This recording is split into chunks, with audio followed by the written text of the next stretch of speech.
एक समय की बात है। गांव में एक छोटे से बौद्ध संत रहता था जिनका नाम सिद्धार्थ था। सिद्धार्थ की खासियत थी कि वह हमेशा हर मुश्किल को एक नया नजरिया देकर देखता था। एक दिन गांव के लोग उससे पूछते हैं, सिद्धार्थ, आप हमेशा इतने शांत क्यों रहते हैं? क्या है आपका राज? सिद्धार्थ मुस्कुराकर कहते हैं, एक बार एक आदमी जंगल में रास्ते से भटक गया और उसने एक बाघ देखा। बाघ उसकी तरफ भाग रहा था, पर उसने किसी को भी उस बाघ को दिखाया नहीं।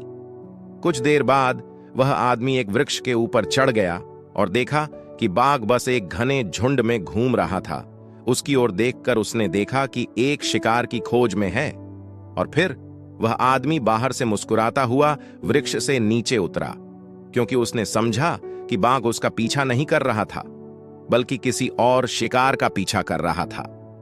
गांव के लोग हैरान होकर पूछते हैं, पर सिद्धार्थ, इसका क्या अर्थ है? सिद्धार्थ मुस्कुराकर कहते हैं, दोस्तों, यह कहानी हमें यह सिखाती है कि जिंदगी में हमें हर समस्या को एक नया नजरिया देकर देखना चाहिए।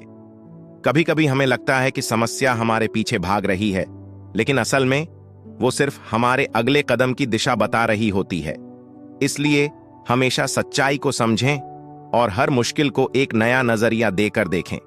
गांव के लोग उसके शब्दों में गहरी सोच में डूब गए और समझ गए कि जिंदगी में हर पल को एक नया नजरिया देकर देखना ही असली सफलता का राज है।